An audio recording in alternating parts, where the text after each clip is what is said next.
Hey guys, welcome to MNMM IELTS.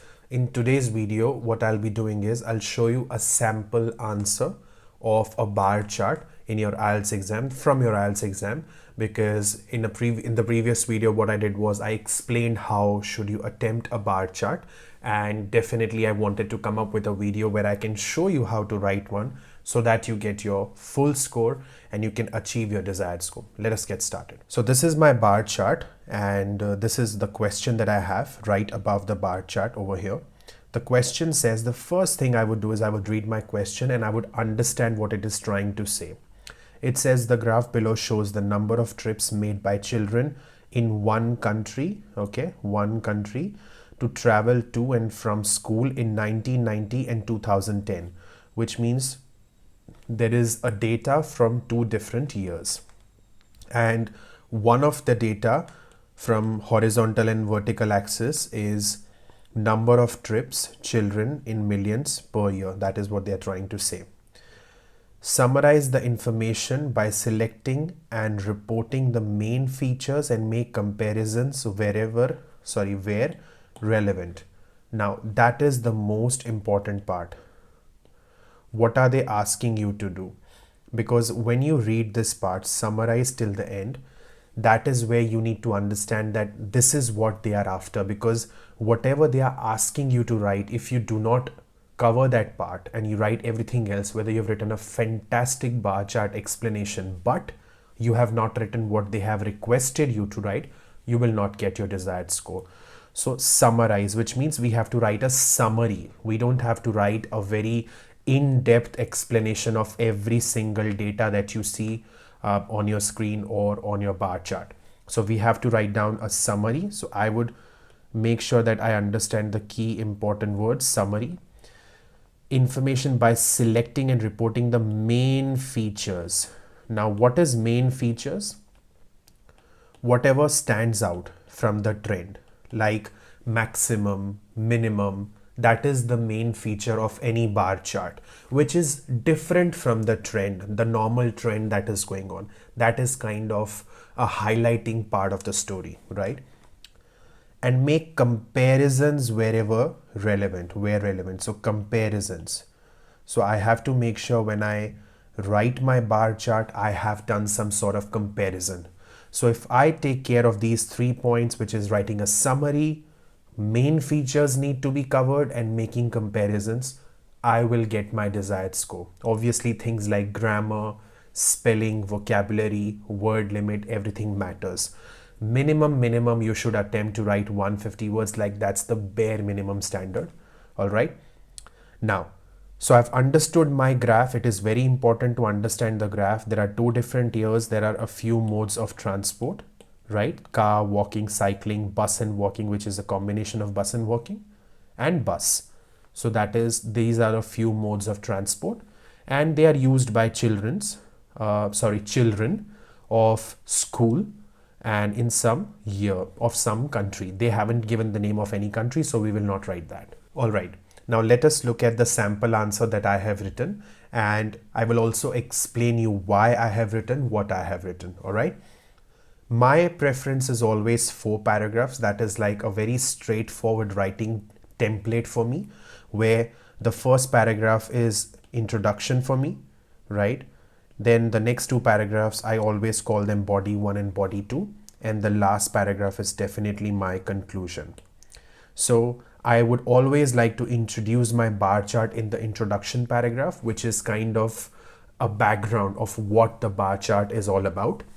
Conclusion is basically how to conclude the trend that you've observed.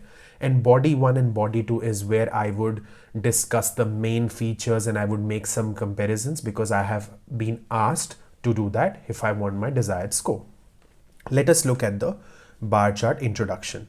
Straightforward introduction, so that it is very easy to understand what is the bar chart about. The bar graph above illustrates statistics associated with the number of trips made by children in the years 1990 and 2010. Very straightforward, right? That I have some data, that is statistics associated with number of trips made by children in, I have not written the unit, which is million per year, but I've written what is the data about and about 2 different years. The vertical axis. Vertical means always the standing axis. Very easy to understand, and horizontal is the other axis. I prefer writing vertical axis and horizontal axis, and I do not prefer writing x-axis and y-axis, because according to me, x-axis and y-axis is more of a mathematical term, and not more towards English term. I don't know, that is my preference, but if you prefer writing x-axis and y-axis, that is your choice. I would recommend writing vertical axis and horizontal axis because it is very straightforward and clear, right? So this is my vertical axis and this is my horizontal axis. So the next line is, the vertical axis denotes data in million per year, which is the unit, whereas on the other hand, the horizontal axis, which is the other axis, represents several modes of transport that include car, walking, bus, cycling, and a combination of using bus and walking, right? So what I have done is I have just explained what do you see on the vertical axis and what do you see on the horizontal axis. Now, horizontal axis does not have any unit, so I have just explained the several modes of transport that you will see on horizontal axis. Whereas over here, I had already mentioned in the first line what the vertical axis is all about. So in the next line, all I did was I highlighted the unit that has been used to represent the number of trips made by children, which is million per year. All right. Now, let us go back to the answer. So that covers my introduction. I have given an overview of the bar graph, right? Now, next paragraph. I have started explaining the year 1990 because that is the first year. 1990 comes before 2010. So I would always prefer explaining 1990 first and then I would move towards 2010. The year 1990 stood up for a trend where the maximum number of trips, this is very important word for me, maximum number of trips happened using the bus as a mode of transport. So the very first thing I did was I explained or I highlighted the main feature, because whatever was used most of the times, maximum number of times, is kind of something important, right? Because that is the trend. So maximum number of trips happened using the bus as a mode of transport. We can always go back and have a look. But yes, if you have a look here, maximum number of trips happened using bus in 1990. So which is correct.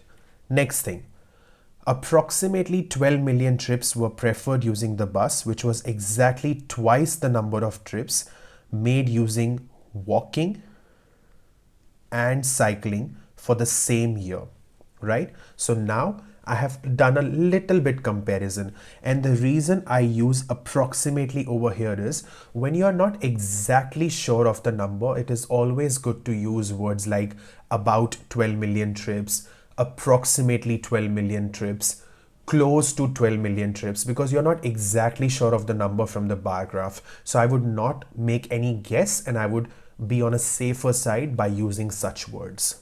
So let's have a look. 12 million trips were preferred using the bus, which was exactly twice the number of trips made using walking and cycling for the same year. So let's go back. 12 million trips. So now over here you see 12 and this is million. So 12 million trips were made in that year using bus, which is the maximum number of trips for 1990, which is double, twice of walking and cycling. So if you see walking and cycling, they are almost 6 million. They're touching 6 million and this is almost touching 12 million.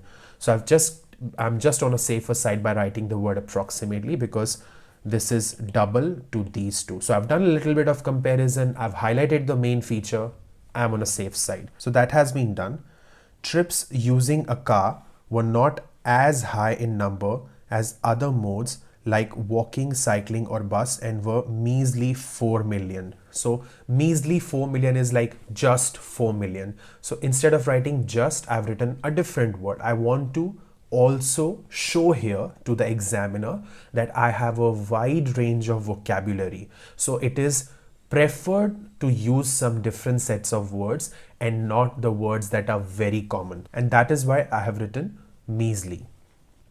Now, let us go to the next paragraph. So if you look at the last line over here, all I have done is I've explained the lowest one. So I've explained the highest one, I've explained the lowest one, which means I've covered the main feature and I've done a little bit of comparison about, twice of the buses, twice of walking and cycling and all that. So what I'm trying to say over here is I always need to keep in mind what are they after? Summary, main feature, comparison. Have I done all of them? Yes. Great. I'm on a safer side. Let's go to the next paragraph. 2 decades down the line, which means 2010. So instead of writing in the year 2010, because I've already written that in the year 1990, so I would write 2 decades down the line. There was a major shift in the numbers and a different trend stood up. So all I'm trying to say is 2010 was not same as 1990. That is what I've said here. There was a dramatic increase in the number of car trips in the year 2010, which was 8.5 million more than that observed in 1990. So let us go back to the car trips. So this is car trips, all right? So car trips in 1990 were approximately 4 million. And the car trips in the other year, which is 2010, which is this, is approximately 12.5, right? So if you take the difference of this, it is approximately 8.5 million. So that is what I have tried and highlighted, which means I've done some comparison. All right, let us go back. There was a paradigm shift in the number of bus trips as they went half of what they were in 1990. Again, I've done some comparison about bus trips for both these years and became one of the least popular modes of transport in 2010. So what I have done is the thing that became least popular and the thing that became the most popular and the comparison between 2 years, I have highlighted that in the second paragraph, which means I have explained the main feature, maximum, minimum, and I've done some comparison. Both the criteria satisfied. Let's go to the last one, which is conclusion. In a nutshell, it is clearly evident from the graph. So I've now given some sort of a conclusion. I've given some sort of an opinion that the bus was the most importantly used mode of transport in the year 1990, but it changed 20 years later and car replaced buses in terms of highly worn. Highly worn means highly used. So what I've done is I've said that in 1990, yes, it was bus that was highly used. It was the most popular mode of transport, but it was not same in 2010. 20 years later, what happened is that trend changed and car became the most popular mode of transport. That is my conclusion.